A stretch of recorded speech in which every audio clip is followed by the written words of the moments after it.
براہ راست مری لیے چلیں گے، مریم نواز تقریب سے خطاب کریں گے۔ پاکستان مسلم لیگ نون زندہ باد، پاکستان مسلم لیگ نون زندہ باد، مریم نواز زندہ باد، مریم نواز بڑی مہربانی، بہت مہربانی۔ اچھا، ابھی مجھے نا بہت ضروری باتیں کرنی ہیں۔ میرا وطن جو ہے اس وقت بہت مشکل میں ہے، اور ہم سب محب وطن پاکستانی ہیں، تو مجھے آپ سے بہت ضروری باتیں کرنی ہیں آج۔ تو نعرے بازی ہم انشاءاللہ تعالی میری جو آپ سے گفتگو ہے اس کے بعد کریں گے۔ آپ لوگ خاموشی سے، پورے غور سے، دھیان سے میری بات سنو گے؟ وعدہ؟ تو پھر میں آپ کے ساتھ بعد میں مل کے آپ کے ساتھ ایک ورکر کی طرح میں آپ کے ساتھ نعرے لگاؤں گی انشاءاللہ، اور آپ کی بھی سنوں گی۔ لیکن سب سے پہلے میں آپ کو یہ بتانا چاہتی ہوں کہ میں نے آج آپ کو یہاں پر دعوت کیوں دی۔ آپ لوگوں کے لیے اتنی دور سے، کوئی ثوابی سے آیا ہے، کوئی کہیں سے آیا ہے، آنا بہت مشکل تھا، لیکن میرا خیال ہے چند گھنٹے کے نوٹس میں آپ لوگ سب آئے، اور مجھے پتہ چلا کہ اور بھی بہت لوگ ہیں جو آنا چاہتے تھے، لیکن میرے پاس مری میں اتنی بڑی کوئی جگہ نہیں تھی، حکومت کی کوئی فیسلٹی میں استعمال نہیں کرنا چاہتی تھی۔ تو تہمینہ دولتانہ صاحبہ کو ہم سب شکریہ ادا کرتے ہیں کہ انہوں نے اپنا جو یہ جگہ ہے یہ ہمیں دی، اور خود آئیں۔ رات کو جب ان سے بات ہوئی تو خود آئیں، اور انہوں نے کہا کہ میرے اپنے بچے ہیں تو میں آؤں گی اور میں خود ان کی ہوسٹ بنوں گی، تو ایک دفعہ ان کا بھی شکریہ ادا کریں۔ دیکھیں، آج جس قسم کے حالات سے پاکستان دوچار ہے، اس میں جو ہماری پاکستانیت ہے نا، ہماری حب الوطنی، ہماری پاکستانیت، قطع نظر اس سے ہم کس سیاسی جماعت سے تعلق رکھتے ہیں یا کس سیاسی نظریے کے پیروکار ہیں، میں یہ سمجھتی ہوں کہ ہماری جو پاکستانیت ہے وہ آج ہم سب کو آواز دے رہی ہے۔ ہمارا ملک آج سب کو آواز دے رہا ہے۔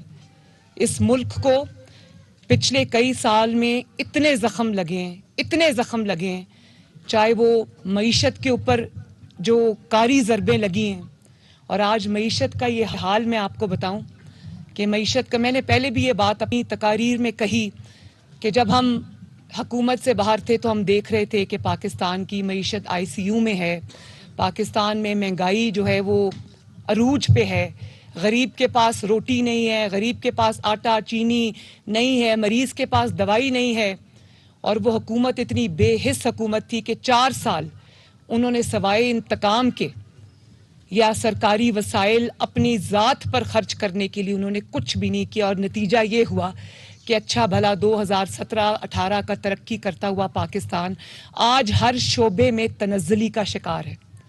اور اس کے اندر میں اگر آپ کو یہ کہوں کہ پاکستان کی معیشت اس وقت وینٹیلیٹر پہ ہے، تو میں قسم کھا کے کہتی ہوں کہ اس بات میں 0% ایگزیجریشن ہے۔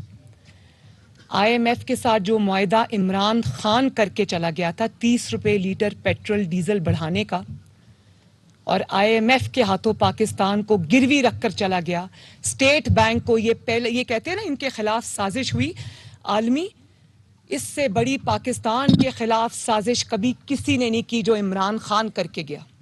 IMF کے ہاتھوں پاکستان کو گروی رکھ کے چلا گیا، اور یہاں تک کہ کبھی کسی 75 سال میں پاکستان میں کسی ڈکٹیٹر کی حکومت میں بھی یہ بدنما داغ کسی حکومت پر نہیں لگا کہ اسٹیٹ بینک آف پاکستان کو گروی رکھ گیا عمران خان IMF کے پاس، اور وہ قانون بنا گیا کہ جو بھی اسٹیٹ بینک کرے گا اس کو کوئی عدالت بھی نہیں ہاتھ لگا سکتی۔ تو یہ جو جس کو انگریزی میں لینڈ مائنز کہتے ہیں نا، جو یہ جگہ جگہ لینڈ مائنز بچھا گیا ہے، تو یہ حکومت پوری کوشش کر رہی ہے، اور کڑوا گھونٹ بھرنا پڑ رہا ہے شہباز شریف صاحب کو۔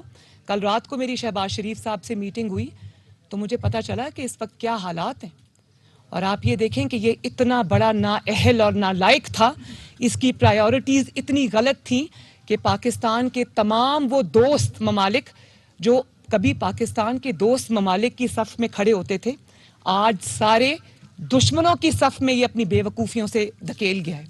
ایک ملک میں جاتا تھا تو دوسرے ملک کی چگلی اور برائی کرتا تھا، دوسرے ملک میں جاتا تھا تو تیسرے ملک کی چگلی اور برائی کرتا تھا، اور سعودی عرب جیسے پاکستان کے دیرینہ دوستوں کے بارے میں اس نے وزیر اعظم ہوتے ہوئے جو بد کلامی کی، جو برے کلمات اپنی زبان سے ادا کیے، وہ ہمارے تمام دوستوں تک پہنچے اور وہ پاکستان سے ناراض تھے. یہ وہ پاکستان کے ساتھ یہ لینڈ مائنز پاکستان کے لیے بچھا کے گیا. کل پرائم منسٹر سے جب میں ملی تو انہوں نے مجھے بتایا کہ وہ کل سب نے دیکھا ہوگا ٹی وی پہ لائیو آ رہا تھا جو چائنیز کے ساتھ ان کا انٹریکشن ہوا، چائنیز بزنس کے گروپس کے ساتھ. تو انہوں نے یہ شکایت کی، ان میں سے کچھ لوگوں نے یہ شکایت کی کہ ہم لوگ اتنے مایوس تھے اس عمران خان حکومت کے دور میں اور ان کی حرکتوں کی وجہ سے. پلیز ڈسٹربنس پیدا نہ کریں سیکیورٹی کو، میں کہہ رہی ہوں کچھ نہیں کر رہے وہ بچے، آرام سے کھڑے، ان کو کھڑا رہنے دیں. آپ لوگ بھی بیٹا آرام سے دیکھو کتنی ضروری باتیں یہ پورے پاکستان کے بچوں کو اور نوجوانوں کو میں KPK کی SMT کے تھرو میں ان سے مخاطب ہوں. تو انہوں نے کہا کہ پچھلے کئی 4 سال تو ہم بہت مایوسی کے گزارے اور شکر کیا آپ لوگ آئے ہیں، اور آج وزیر اعظم صاحب ترکی جا رہے ہیں. تو یہ بھی میں آپ کو بتا دوں کہ آپ لوگ جانتے ہو کہ وہ ترکی کیوں جا رہے ہیں؟ وہ ترکی اس لیے جا رہے ہیں کہ ترکی نے جو پچھلے مسلم لیگ نون کے دور میں 2013 سے لے کر 2018 تک جو دور تھا، اس میں ترکی نے جو بزنس انویسٹمنٹس کی تھی پاکستان میں، جو انہوں نے بہت سارے منصوبے لگائے تھے، وہ اتنی بری طرح ان کو کرش کیا گیا. حالانکہ وہ کسی کی ذات کا منصوبہ نہیں تھا، وہ پاکستان کے فائدے کے لیے وہ انویسٹمنٹ پاکستان میں آئی تھی، وہ پاکستان کی مدد کر رہے تھے. فار انسٹنس آپ لے لیں لاہور ویسٹ مینجمنٹ کمپنی جو کہ ترکی لوگ چلا رہے تھے. آپ جانتے ہیں کہ عمران خان حکومت نے ان کو اپنی حکومت آنے کے بعد نہ صرف اس کو بند کیا لاہور ویسٹ مینجمنٹ کمپنی کو، بلکہ ترکی لوگوں کو اٹھا کر انہوں نے کمروں میں بند کر کے فزیکلی مارا ان کو. تو وہ سب بزنس کمیونٹی جو ہے جس کے سارے پروجیکٹس پاکستان کے جو حق میں تھے پاکستان میں، وہ تو تعطل کا شکار تھے، وہ ختم ہو گئے تھے. اور ترکی کے جو بزنس کمیونٹی ہے وہ سب ناراض تھے. تو شہباز شریف صاحب آج عمران خان نے جو تباہی کی تھی اس کا ازالہ کرنے اور وہ جو بزنس وینچرز تھے، جو انویسٹمنٹس تھیں، ان کو دوبارہ سے شروع کرنے کے لیے آج ترکی جا رہے ہیں. اور پھر آپ دیکھیں کہ آج کتنا عجیب وقت ہے پاکستان کے اوپر، کتنا کروشل وقت ہے پاکستان کے اوپر، کہ کہہ رہا ہے کہ یہ جہاد ہے، اس جہاد میں نکلو. میں پورے وثوق کے ساتھ یہ بات جو آپ کو معلوم ہے میں کہنا چاہتی ہوں کہ یہ فساد، یہ جہاد نہیں ہے، یہ فساد ہے، اور اس فساد کو روکنا عین جہاد ہے.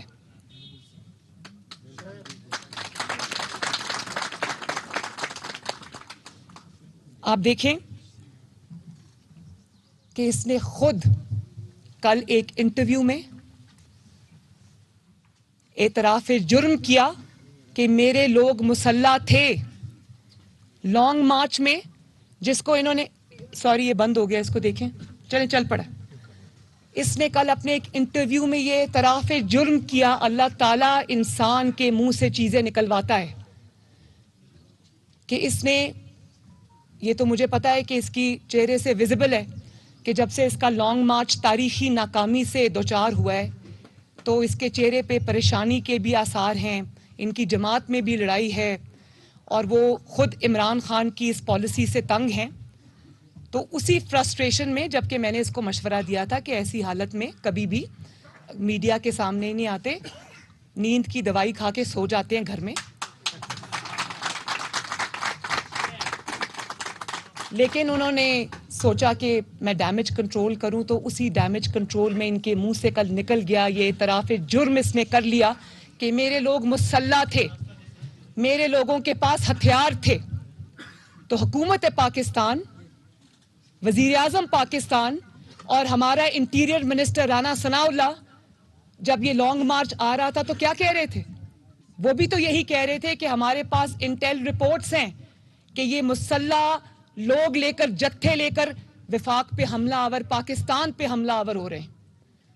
اور لاہور میں جس دن لانگ مارچ ہونا تھا اسی دن لاہور کے ایک ان کے بہت اہم آفس ہولڈر زبیر نیازی کیا نام ہے اس کا، اس کے گھر سے اتنا زیادہ اسلحہ نکلا کہ لگ رہا تھا کہ وہ لوگ کسی جنگ پہ جا رہے ہیں. اور کل اس نے خود اعتراف کیا کہ ہاں میرے لوگوں کے پاس اسلحہ تھا. تو میں یہ پوچھنا چاہتی ہوں کہ جب آپ کے پاس یہ اسلحہ تھا تو آپ کس نیت سے وفاق کے اوپر حملہ آور ہونے آ رہے تھے؟ کوئی ان کے پاس اب یہ جواز نہیں رہ گیا کہ یہ کہیں کہ لانگ مارچ ہماری سیاسی ایکٹیویٹی ہے، ہمارا جمہوری حق ہے یا ہمارا پرامن احتجاج ہے.